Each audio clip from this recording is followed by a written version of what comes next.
प्यारे दोस्तों, आज की शिक्षाप्रद कहानी का शीर्षक है गलत मार्ग का अंजाम। किसी ग्राम में किसान दंपत्ति रहा करते थे। किसान तो वृद्ध था, पर उसकी पत्नी युवती थी। अपने पति से संतुष्ट न रहने के कारण किसान की पत्नी सदा परपुरुष की टोह में रहती थी। इस कारण एक क्षण भी घर में नहीं ठहरती थी। एक दिन किसी ठग ने उसको घर से निकलते हुए देख लिया। उसने उसका पीछा किया और जब देखा कि वह एकांत में पहुंच गई तो उसके सम्मुख जाकर उसने कहा, देखो, मेरी पत्नी का देहांत हो चुका है। मैं तुम पर अनुरक्त हूं, मेरे साथ चलो। वह बोली, यदि ऐसी ही बात है तो मेरे पति के पास बहुत सा धन है। वृद्धावस्था के कारण वह हिलडुल नहीं सकता।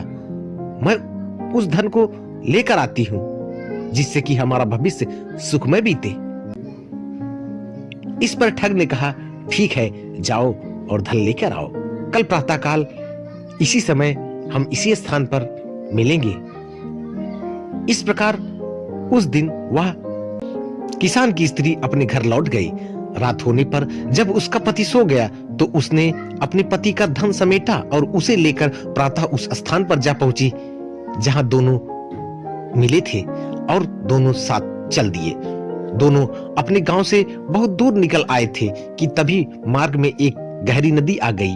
उस समय उस ठग के मन में विचार आया कि इस औरत को अपने साथ ले जाकर मैं क्या करूंगा, और फिर इसको खोजता हुआ कोई इसके पीछे आ गया तो वैसे भी संकट ही है। अतः किसी प्रकार इससे सारा धन हथिया कर अपना पिंड छुड़ाना चाहिए।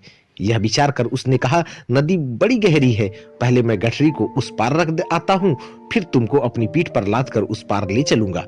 दोनों को एक साथ ले चलना कठिन है। ठीक है, ऐसा ही करो, स्त्री ने कहा। किसान की स्त्री ने अपनी गठरी उसे पकड़ाई तो ठग बोला, अपने पहने हुए गहने और कपड़े भी दे दो, जिससे नदी में चलने में किसी प्रकार की कोई कठिनाई नहीं होगी और कपड़े भीगेंगे भी नहीं। उसने वैसा ही किया। उन्हें लेकर ठग नदी के उस पार गया तो फिर लौटकर कभी आया ही नहीं। दोस्तों, फिर वह औरत अपने कुकुत्ते के कारण ही कहीं की नहीं रही।